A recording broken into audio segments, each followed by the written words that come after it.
Good evening, everybody. Hello, hello. Welcome to another episode of Critique Corner with me, Daniel Parker. And me, DB Fastbinder. And we've got a short one for you this week, folks. Yes, we've only got two movies to do this week, so if you're returning, welcome back. If you're new, what we usually do is we critique stuff, mostly movies, but sometimes, occasionally, a TV show. Or a game or a comic book or video game, what have you.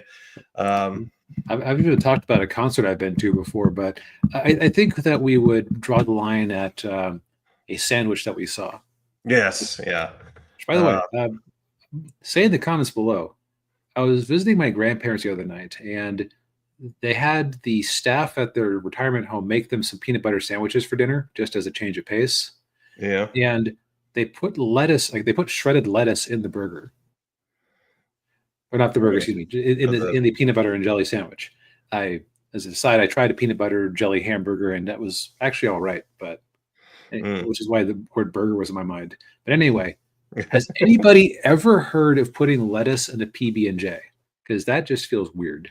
I haven't, no. Although I probably not as weird as putting pickles in a peanut butter and jelly or peanut butter sandwich. Which my grandfather did say that he likes to do occasionally. So that, yeah, my sister-in-law likes to do that too. Yeah. But as far as the shredded lettuce thing, I almost wonder if they might have had somebody there who they have a lot of staff who weren't born in America, and so maybe they just assume you put lettuce on every sandwich. Probably. Yeah. Anyway, sandwich talk canning aside, we're canning the sandwich talk. Yeah. Yes. We usually will review something that's newer and contemporary with something older or classic. Although I think this week we could probably firmly say these are all classic movies.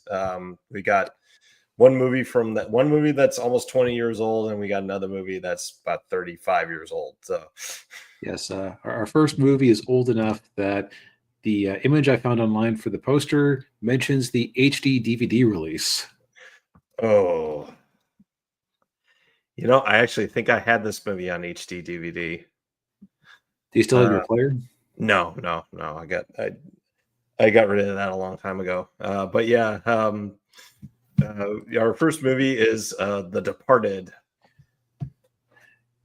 Yes, which is based on a Hong Kong movie called Internal Affairs, right?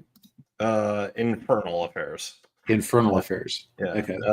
I don't know why it was called Infernal Affairs. But yeah, it's a Martin Scorsese movie. It's got a really great got an all-star cast of different actors. I mean, you got Leonardo DiCaprio, Matt Damon, you got Jack Nicholson, also Mark Wahlberg, Alec Baldwin, Martin Sheen, just to name a few. And it's basically the plot of the movie centers on these two guys.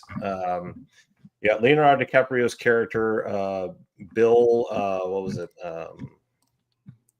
Just Billy is always listed as. Yeah, Billy. Oh, okay. Yeah, Billy, and then he comes from a crime family, and like apparently his uncle was like a real big boss, big mob boss, and his dad I think was in the game too, but he decides he wants to become a cop, but then he gets recruited by Martin Sheen and Mark Wahlberg's characters to become part of this like deep cover operation, and to infiltrate this Irish mob gang led by Jack Nicholson's character Costello. And good to see you, Edwin. Hey, Edwin. And then on the other side of it, you've got Matt Damon's character. What was his name? Colin. And he grew up in the neighborhood that Jack Nicholson's character ran. He got recruited by Nicholson's character, kind of like what's his name, Henry Hill in Goodfellas. And he starts working for him, and then but instead of like going and working in the organization, Costello, Nicholson's character, has Damon going into becoming a cop. And so basically, he's got his own mole, his own guy on the police force. And of course, and Matt Damon's character quickly makes his way rises through the ranks of the Massachusetts State Police. Basically kissing any ass he could and doing any favors he could to get to this high up position of investigating the different organized crime groups, gangs. And so it's basically just the whole movie is basically just a game of cat and mouse between with DiCaprio trying to bring down Nicholson, and then Damon trying to keep Nicholson from going to jail. And you've got all this drama going on with there's a love triangle in there too, between Billy and Colin, DiCaprio and Damon, and a psychiatrist character named Madeline, was played by Vera Farmiga. I think that's the name. Farmiga. I don't know how you do pronounce it. It sounds Italian, regardless. I believe she's Ukrainian. Oh, that might explain why it's a little hard to pronounce. Yeah. She's been in a lot of different movies. She's in if you're a horror movie fan, she's in all the Conjuring movies. She plays Lorraine Warren. And she was in Godzilla King of the Monsters. Yeah. Oh, okay. Yeah, I can kind of see that now. Yeah. And she was also in that one movie with George Clooney where he was like the frequent flyer. And I know the one you're talking about, but I can't think of the name of it. Yeah, it's but yeah, so yeah, that's basically the plot of the movie. Right. You just have two equal but opposite turncoats. Right. Yeah. And Edwin says it's a great remake. Yeah, it's decent. It's a good remake, I think, too.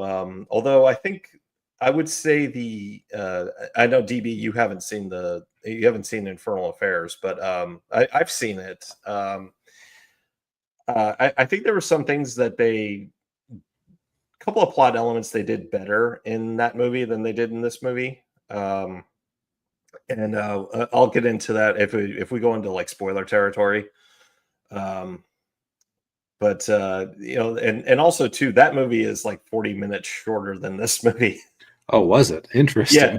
Yeah. Infernal Affairs is like an hour 40, hour 50 minutes, or like hour 50 minutes. This one's like 2.5 hours. I felt on this one. Yeah. So and it must be close enough to the original Infernal Affairs that they felt confident. I don't know if what was his name? Something Fong. Felix Chong, excuse me. Felix Chong, one of the people who worked on Infernal Affairs, got a writing credit on this one. I don't know if he was actually directly involved or if they just said, "Hey, we're adapting your story, and here's your writing credit, so you can get a cut of it." But, yeah, probably. Yeah, he was probably like a consultant on it. Yeah, kind of like what the Star Trek franchise did to Gene Roddenberry after the motion picture. Right. Look, you can get a paycheck. We'll honor you, but you have no executive control anymore. Exactly. Yeah. And Edwin says, Infernal Affairs has the better script, but the acting is better. Yeah, I would agree with there. Yeah. I would definitely agree with that. But I mean, this is I think a good crime drama. It did win it did get Martin Scorsese his Oscar for like best director, best picture, all that stuff. Although IMDb says it won 4 Oscars. 4 Oscars, okay. in my opinion, he should have gotten that for Goodfellas, but that's or it's another discussion for another time. Yeah, or Wolf of Wall Street for that matter. Did Wolf of Wall Street win anything? I don't recall. I don't know if it did or not. Although Wolf of Wall Street was after this one. Oh yeah, that's what I'm saying is that would be another one I would. Oh yeah, that would be another one. Yeah. Oh yeah. But DB, your thoughts?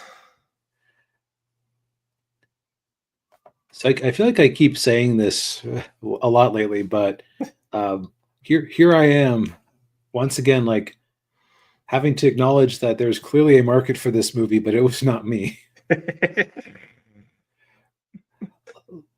Like I'm just going to be honest that I struggle to think of anything that really worked for me in this one, which is weird because I would say I loved Wolf of Wall Street and I really liked the Goodfellas. I guess the style on this one is very different because it doesn't have that comedic air that those other two movies had. That's true. Well, yeah, and the comedy was with the banter of the cops, where they're just like, they're like goosing and like just razzing each other with like F you, F you too, yeah. And see, like, okay, so it felt like it was very realistic dialogue for a bunch of Boston PD people and Boston gangsters. Yeah. But like, I don't know, like it just didn't feel terribly clever to me. Like, which I know, like they're going for realism here. That's how people in those lines of work talk. Yeah. And it's like you go to a dock somewhere and listen to a bunch of the guys who work there chatting. They're not going to be, coming up with clever bon mots or anything like that. No, yeah. Like everything was just like, F this, F that, da da da da da da da. Yeah, and the worst offender was Mark Wahlberg's character. Oh, I hated him. Oh yeah, hated him. He was a jerk. Yeah. Yeah, I think that's, and I get functionally why you would have a guy like him in charge of that unit, because, well, first off, that's a place to put him away where he isn't with the public. So that's yeah. But also, if you can't handle the heat of him accusing you of improprieties and whatnot, you're going to crack as soon as any of the mobsters try to talk to you. So it's I get it. He's like the first filter for anybody looking to do these deep cover ups. Yeah, but that didn't make me enjoy them at all. Yeah. But I can understand mechanically why the characters were the way they were. Yeah. I will also admit, okay, so I got myself a new phone over the weekend, and I started the movie and I was like paying attention to it, but also looking down at my phone pretty frequently. And then I had to stop at like half an hour in when I realized, wait, oh, Matt Damon is in this movie. Because I had somehow thought that every scene was Leo's character. Oh. And I was really starting to think, like, how the hell does this work out? It's like, how can he maintain these two lives? And then I got a good look at him and I said, wait, what? So then I went back to go watch it again. Yeah. It made much more sense when I was actually paying full attention. Yeah. Matt Damon. Oh man. But let's see here. I think the biggest swing and a miss for me, and I'm going to get. I know that this is like a weird opinion or an unpopular opinion, but I feel like Jack Nicholson did not work for me in a single scene. I actually understand Mark Wahlberg's character's performance more than his. Yeah, he was much more understated than you would expect from an actor of his range and gravitas. Like if you think about like his other roles, like whether it's like the Joker or well, heck, even like As Good as It Gets. He's usually playing very bombastic characters, and you would think a guy playing a mob boss like this, he'd be a little more bombastic, but he was just yeah. I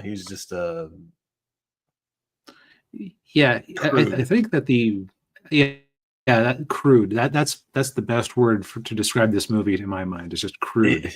Crude, yeah. Yeah. And so it's like, and again, I don't really know anything about the Irish mafia. I'm kind of used to the Italian mafia in stories where they have like this veneer of noblesse oblige, where it's like this is very much like it's almost like a working man's mob, if it makes sense. Like everyone's just it's just very straightforward all the time. Yeah, that might be the key difference between the Irish mob and the Italian mob. Yeah. The Italian mob are like, hey, nice pat on the cheek and right, smiles to the face, stiletto in the back type thing. Yeah, and the Irish mob, it's just like, of course, the Irish are famed for their short tempers, and so yeah. There's a poem that's like I forget the exact words of it, but it's like the Irish are a race of men who've gone mad. For their song or for their wars are happy and their songs are sad. Yeah.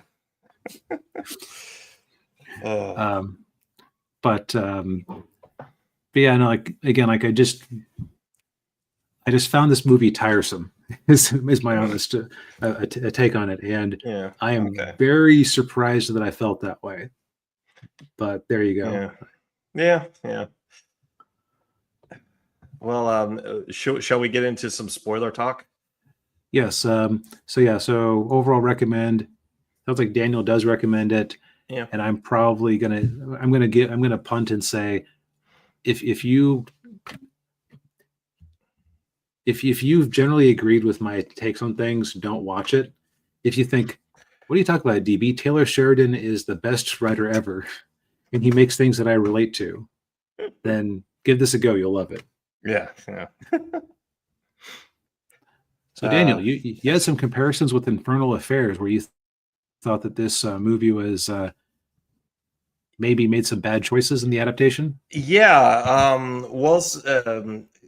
Forgive me. It's been a while since I watched it, but there's one detail I remember vividly that they got right in Infernal Affairs that they really didn't get in this one, and that was so the whole setup of this movie is that the only people that know that Leonardo DiCaprio is a cop is Martin Sheen and Mark Wahlberg's characters, and it's by design because they don't want anybody, because they know they've got moles in their department, so they don't want anyone to know who their undercovers are, and so it's just those two. And there's a scene like kind of near the climax of the movie. I would say probably it was the end of the second act where DiCaprio's meeting with Martin Sheen's character at this abandoned building. But little do they know that they're actually being followed and by Nicholson's guys, and Matt Damon's sent some cops after him. And long story short, Nicholson's goons throw Martin Sheen off the building, and he lands on the pavement right in front of DiCaprio. And that scene's supposed to be like this emotional gut punch, because it's like, oh my god, this he knows what that he's a cop, and but here's the thing, in Infernal Affairs, there's no Mark Wahlberg character in that movie. So there's so only like the Martin Sheen counterpart in that movie is the only one who knows that the cop is a cop, and he's undercover with the triads. So that really ups the stakes with him dying. Yes, yeah. And they don't have to waste a scene having Matt Damon pull maneuvers to get him sidelined. Right, exactly. Yeah. So that's so that scene was just like, it had more emotional resonance in Infernal Affairs than it did in this movie. Like Martin Sheen's death in this movie almost felt like an aside. And the Infernal Affairs, I thought, did that a lot better. Yeah, that's an unfortunate choice. Yeah, it is. And But I do also want to yeah. quickly say that I thought that DiCaprio and Damon both were probably the best actors in this movie. Yeah, I thought so too. Yeah, they sold their parts really well. As I will say this, as much as I don't like Leonardo DiCaprio as a person, I will say he is a decent actor. Um, Yeah. Now, I think he did a better job in Wolf of Wall Street than in this one. oh But yeah, that's yeah. also because he was playing a much more interesting character. Oh yeah, yeah. I will never forget that scene when he overdoses on Quaaludes and he's flopping around on the ground like a fish. Yes, that scene alone that's your Oscar moment where you're like, okay, you can do that realistically. Okay, you're in. Yeah. Uh, but yeah, no, I agree. Yeah, they well, I mean, it's their movie if you think about it. I mean, it's just Right. You would hope that they would be the best part of it, but oh yeah, yeah. we've seen plenty of times when they cast the wrong person. Indiana Jones and the Temple of Doom. Yeah. Well, we all know why she was cast in that movie. Yes. As far as I'm aware, nobody was sleeping with Scorsese to be in this movie. They were all here based on Yeah, merit. yeah. uh, um, the other thing too is the ending of the movie. They did change the ending from the original from Infernal Affairs to this one. So in the confrontation scene in the elevator when at the building with DiCaprio and Damon, and when DiCaprio's like arresting Damon, and then they're in the elevator, and right now and then blammo, DiCaprio's gone. It gets taken out. Uh, in the Infernal Affairs, it's actually the police that do that to the DiCaprio counterpart in the movie. And the Matt Damon counterpart in that movie gets away with it. That's how the movie ends. At least that's how the movie. That's how it ended for like international audiences. But in China, the government made them change the ending to have Oh, the Matt Damon character in that movie be arrested at the end. right, because you got to show that the CCP is a just organization that can keep police things properly. Right. Exactly. Yeah. Yeah. So, but this movie, the ending has Mark Wahlberg's character, showing up in Damon's apartment and like blammo. Icing him, Yeah. which on the one hand, I do like to see the guilty get punished, but man, like I just felt so bad for DiCaprio's character. Yeah. Dude Yeah. put up with so much just He to get did. nothing. He did. Yeah. He did. Yeah. And, Like, I mean, and he's not going to get the 21 gun sloop at Damon Woods. So yeah. Yeah. Although he did get a funeral though. did he? I guess I forgot. Yeah. Oh, yeah. Yeah. That was, yeah. They gave him a funeral and, Well, was it a cop funeral or? yeah, it was a cop funeral. Yeah. Oh, He got I the, yeah. guess I'd kind of checked out, and I guess I'd assumed that it was the funeral for the other cop who had died there. No, no. It was DiCaprio's. Yeah. Cause Damon was trying, and when he at the end of the movie, when he's talking to like the internal affairs or whoever it was, and giving a statement, he said, I want to recommend, he wanted to recommend DiCaprio's character for the Medal of Oh, Merit or whatever it was. that's right. That's right. Yeah. Okay, right. That was just him being slimy and covering his tracks one more time. Right. Yeah. And of course the other thing too is with the whole love triangle thing, she was pregnant. Yeah, And yeah, and you it's don't. like, okay, yeah, who's the dad? Yeah, that's true. Yeah. I could have done without the love triangle, but I get what they were going for. It's like the two worlds Yeah. intersecting on every level. Yeah. Yeah. Oh, the what was I had a thought, but it went away. That's okay. Oh, yeah, that's all right. Okay. But Yeah, it was basically a rocks fall, everybody dies ending. Yeah, it is. Yeah. The other thing I don't think we would have wanted more from this movie, but Nicholson's character, the mob boss, is loosely based on real life Italian mobster Whitey Bulger, who somehow managed to get himself made an FBI informant, even though he was the head of a mob. Oh yeah, I was wondering about that. Yeah, because when they revealed that he was an FBI informant, I'm like, what, like Whitey Bulger? Yep. Yeah. Which that doesn't really come up in the movie all that much. No, just a couple of like real throwaway lines. Like it would have been I think it would have been just as convincing to say, "Oh yeah, his brother's the DA," or something like that. It just some sort, like it could have been any sort of corruption. Where I think it would have been interesting to get into that more. Like how do you get someone in the FBI to approve of that stupid plan to let a mob boss? What was that? You roboted there. I was saying it would be interesting to have a movie more focused on that, because it's like, wait. Why did you let the shark get away in exchange for him giving you a minnow now and then? Oh, yeah. Yeah, I hear you. Which it actually happened, so it's clearly realistic in the sense that it is a thing that can happen, but I think that would be an interesting movie in itself. Here it was like kind of a throwaway element. Yeah, it was. Yeah. Well, they did they did a biopic movie about Whitey Bulger 10, 15 years ago with Johnny Depp playing Whitey Bulger. Oh. Yeah. I heard it wasn't very. I heard it wasn't very good. That doesn't sound like good casting in the slightest. No.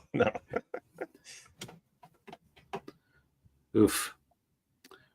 But I think I'm out of things to say about this movie. Yeah, I am too. It's on Netflix right now. I think it's leaving at the end of the month, though, if I remember right, or I might be thinking of something else. It's also a Warner Brothers movie, so if you have HBO Max, it might be there. Yeah, haven't checked.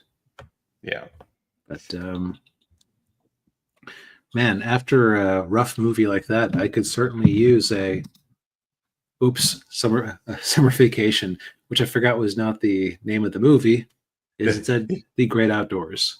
Well, you could use a trip to the Great Outdoors. Yes, exactly. There we go. Yes. One of the classic John Candy and Dan Aykroyd comedies from the 80s. Written and produced by John Hughes, but not directed by John Hughes. Yeah, it was directed by what was his name? Howard Deutsch, who I believe also did he did some of Hughes's movies. Like I think he did Pretty in Pink and some Kind of Wonderful. Okay. Yeah. That explains the tone of this one. Yeah.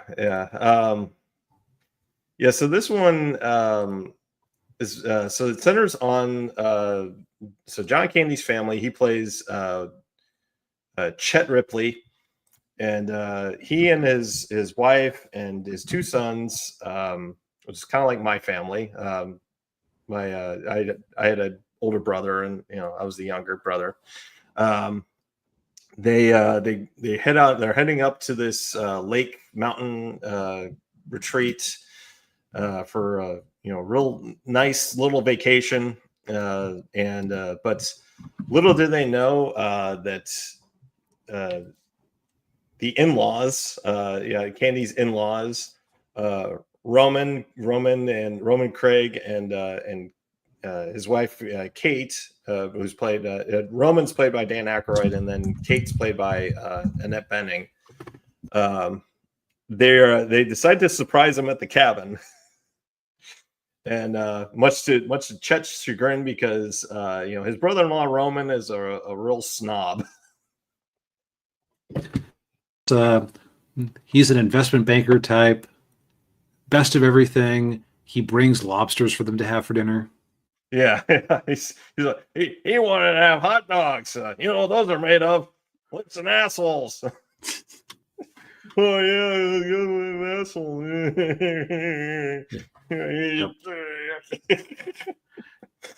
And so it's actually very funny to me that this is basically like they wanted a do-over of the Summer Rental, Right. Yeah. which is a It movie definitely had that we same reviewed feeling. last year at some point. Yeah.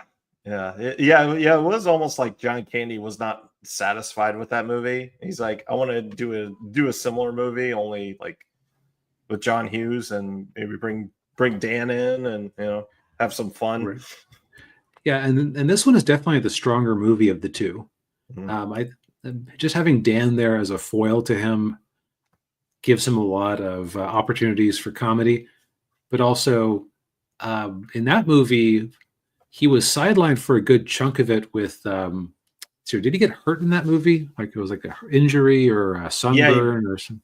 Well, he sunburned, and I think he broke his leg, Yeah, so something like that. Yeah. which means that you have a great comedian like John Candy with a lot of scenes where he's just stuck in one place and not really getting to interact with a lot of people. Yeah. But there were some scenes like him dealing with the neighbor with the fake implants, but it's still Yeah. Having an alternate family for him to bounce off of was definitely a better idea. Yeah. And you also, and of course, Aykroyd's got his twin daughters, who are like the creepy red-haired girls. Like Yeah, it's like very shining. Yes.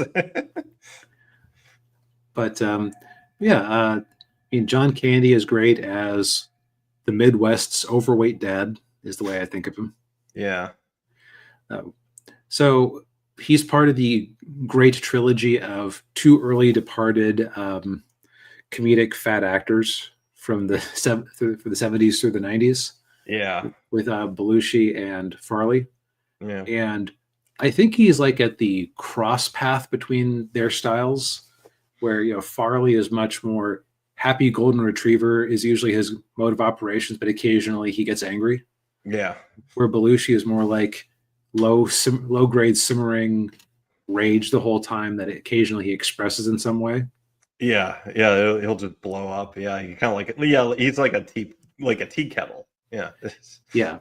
And where I can't really think of any movies I've seen with him in it where he like is really a happy-go-lucky character at all. Yeah. Animal House would probably be the closest. And even then, he had like a lot of angry moments in that one, like smashing up the guitar. That's true. Yeah. But John Candy is like somewhere in the middle, which is the point I was getting to. Right. Yeah. Where like he feels like he's an affable guy, but he's rather thin-skinned in a lot of his roles. Whereas like he's like he is very opinionated. He has his idea of how things should go, and he wanted just to have a nice, simple vacation like he had with his dad when he was a kid. And boy, is he unhappy that this yuppie has shown up to stomp all over his plans. Oh, yeah.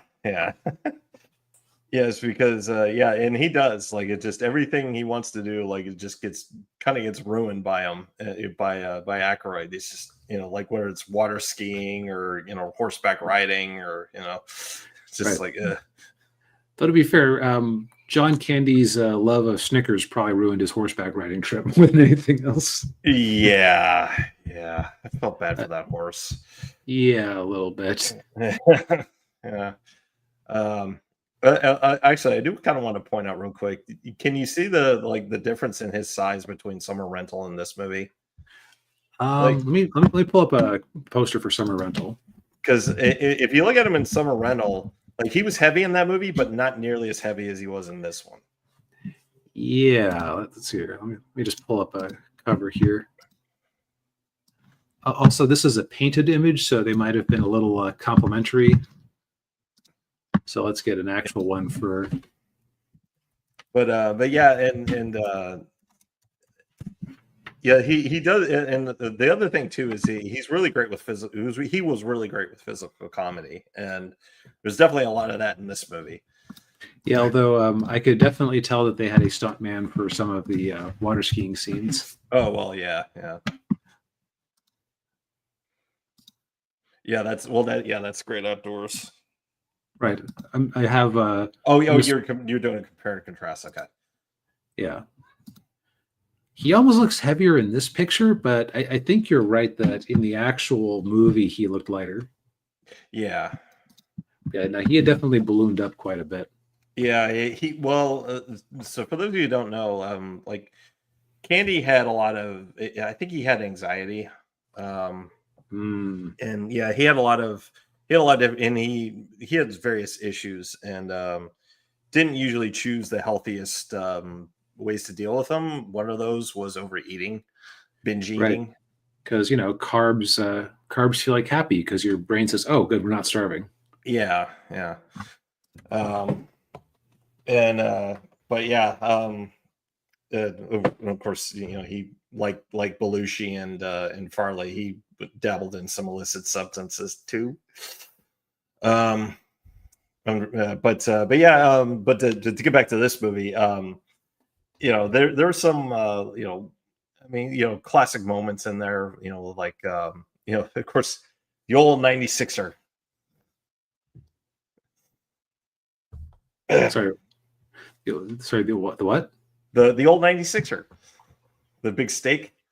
Oh yes, God, that's. I forgot. I forgot what they called it. But Yeah. I wonder if.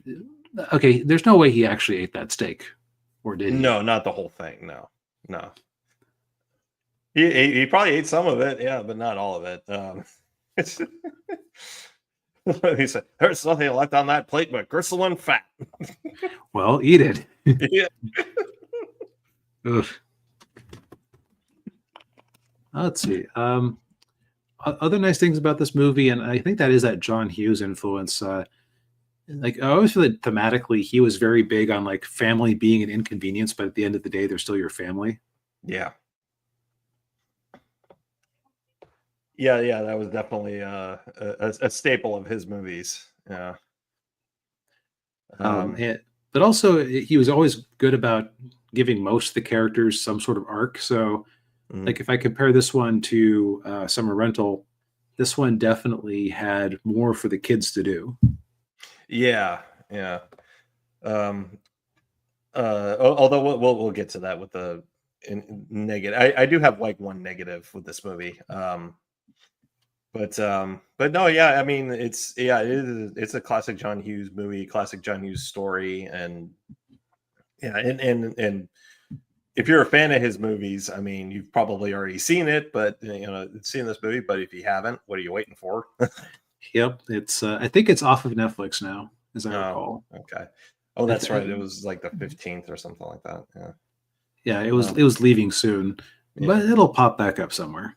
Oh, yeah. Yeah. Um, So Daniel, what's your negative?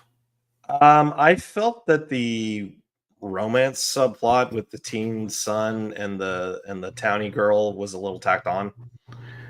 Yeah, a little bit besides the point, Yeah. because it didn't really drive any conflict with him and the family.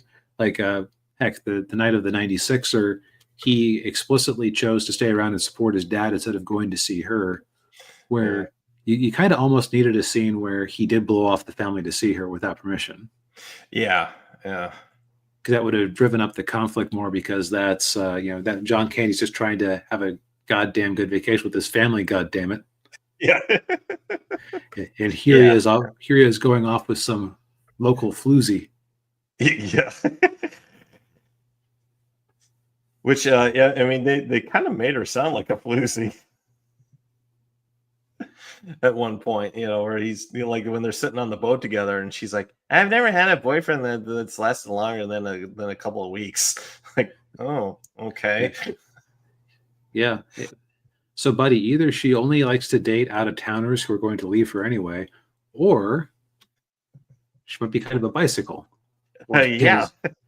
she has some sort of hidden personality defect. Yeah. But yeah, that was the only negative I had about this movie. The rest of it's great. Yeah, like there's a couple of things where you can nitpick the logistics of certain scenes, but it's all for the sake of over the top comedy, so it's allowed. Yes. Yeah. Also, whoever the bear trainer was for this movie did a fantastic job Yes. Yes, they did. Yeah. because there were a lot of scenes with real grizzly bears. Yeah. Yeah.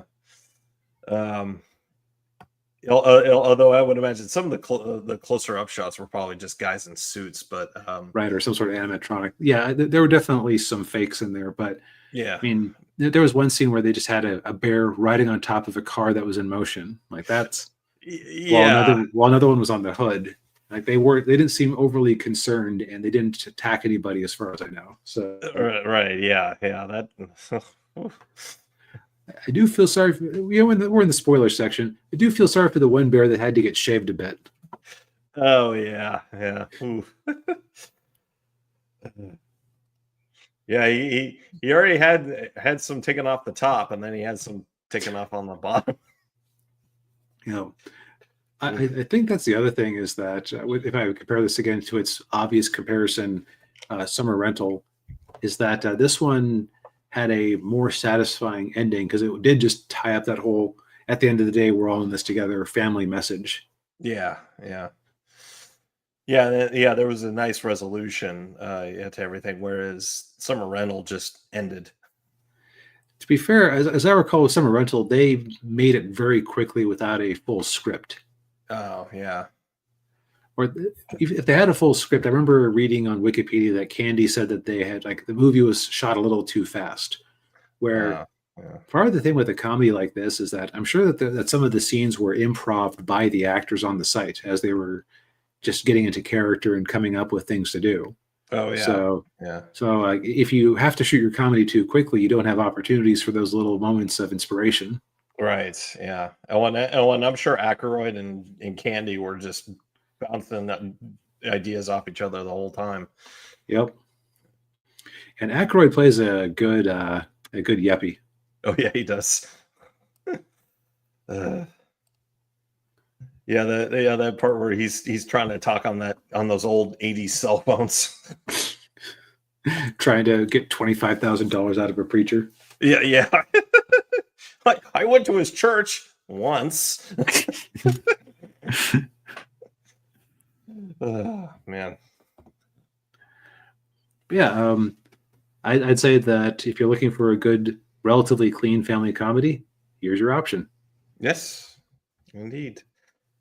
Yeah. Well, I think we've said all we need to say for tonight. That's the thing about classic comedy movies is that you don't want to give away too much. Right. Yeah. And they don't necessarily have a plot that demands a lot of deep analysis. Right. Yeah. They're just fun, good times to be had at the theater and with your in front of the TV with your family. Right. It's like, yeah, that's the nature of these reviews. Is like it's basically we're not so much analyzing anything as it is filtering. Like, hey, if you only have time for one movie, you can skip Summer Rental until you've watched The Great Outdoors. Yeah, exactly. Well, thank you everybody for tuning in. We appreciate it as always. Hit the like button, subscribe to the channel if you haven't already. Ring the bell. Buy some books. The links are in the description down below. And we'll see you next week. Bye, everybody. Good night.